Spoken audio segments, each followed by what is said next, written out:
It's Patrick Hutzel from IntensiveCareHotline.com, where we instantly improve the lives for families of critically ill patients in intensive care so that you can make informed decisions, have peace of mind, real power, real control, and so that you can influence decision making fast, even if you're not a doctor or a nurse in intensive care.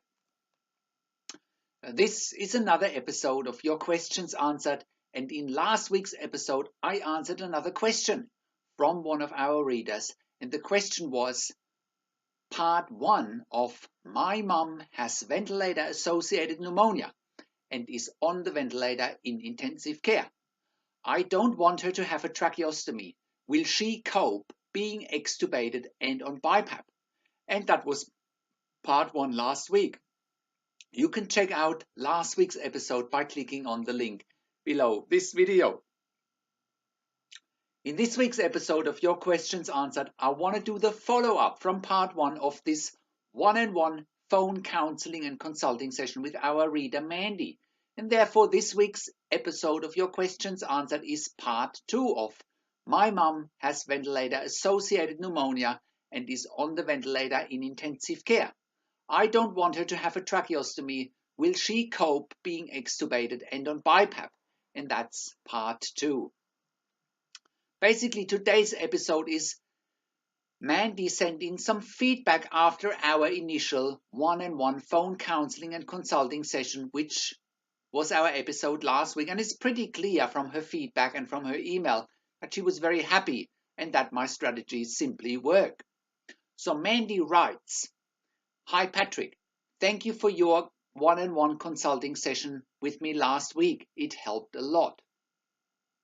Without your help, I wouldn't have been able to advocate for my mother, and the doctors would have done it their way, which I didn't agree with.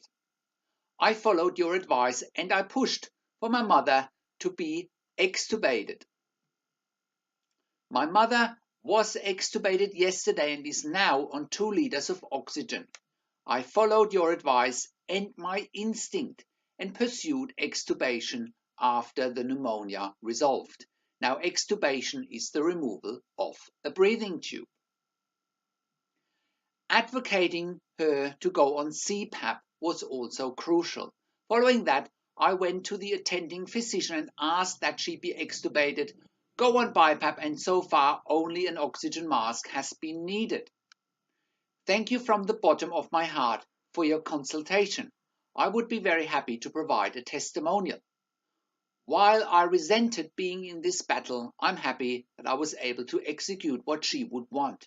Thank you once again from Mandy.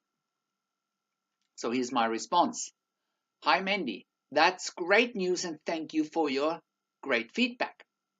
I was very happy to advise you, and it only shows once again that families in intensive care need to listen to what their gut and instincts are telling them.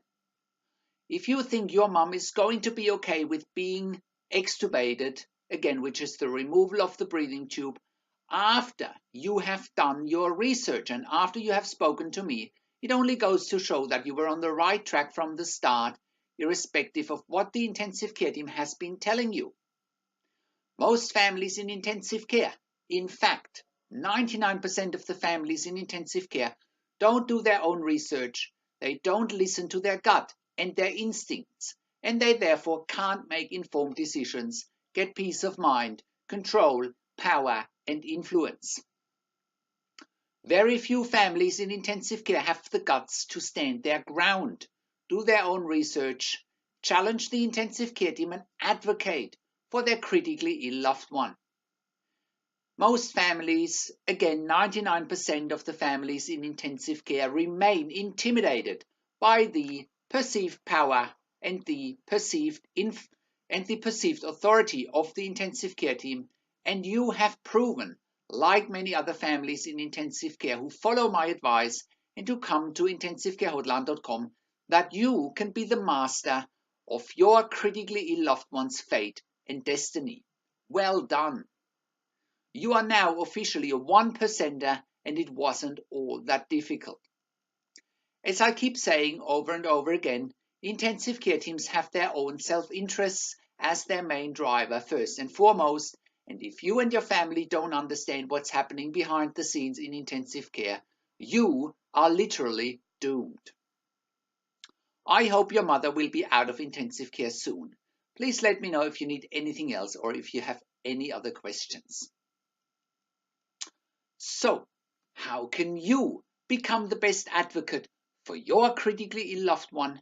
Make informed decisions, get peace of mind, control, power and influence quickly whilst your loved one is critically ill in intensive care.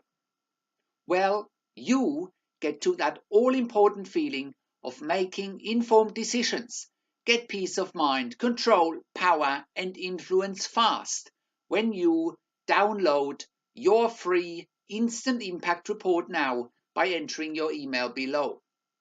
In your free instant impact report, you learn quickly how to make informed decisions, get peace of mind, real power and real control, and how you can influence decision making fast whilst your loved one is critically ill in intensive care. Your free instant impact report gives you in-depth insight that you must know whilst your loved one is critically ill or is even dying in intensive care. Sign up and download your free instant impact report now by entering your email below. In your free instant impact report, you learn how to speak the secret intensive care language so that the doctors and the nurses know straight away that you are an insider and that you know and understand what's really happening in intensive care. In your free report, you will also discover how to ask the doctors and the nurses the right questions, discover the many competing interests in intensive care, and how your critically ill loved one's treatment may depend on those competing interests. How to eliminate fear, frustration, stress, struggle, and vulnerability, even if your loved one is dying. You get 5 mind-blowing tips and strategies helping you to get on the right path to making informed decisions, get peace of mind, control, power, and influence in your situation.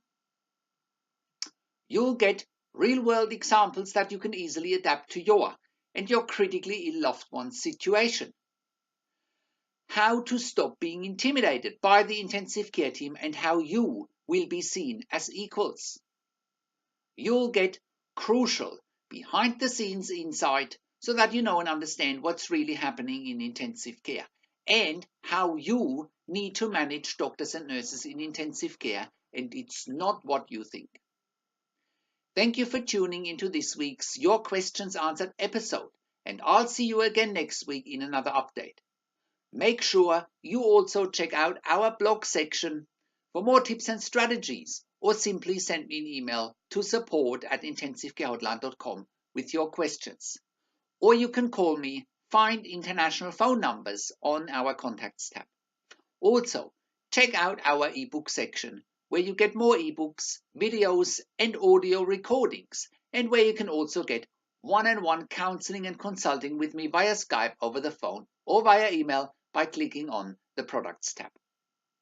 This is Patrick Hutzel from intensivecarehotline.com, and I'll see you again next week in another update.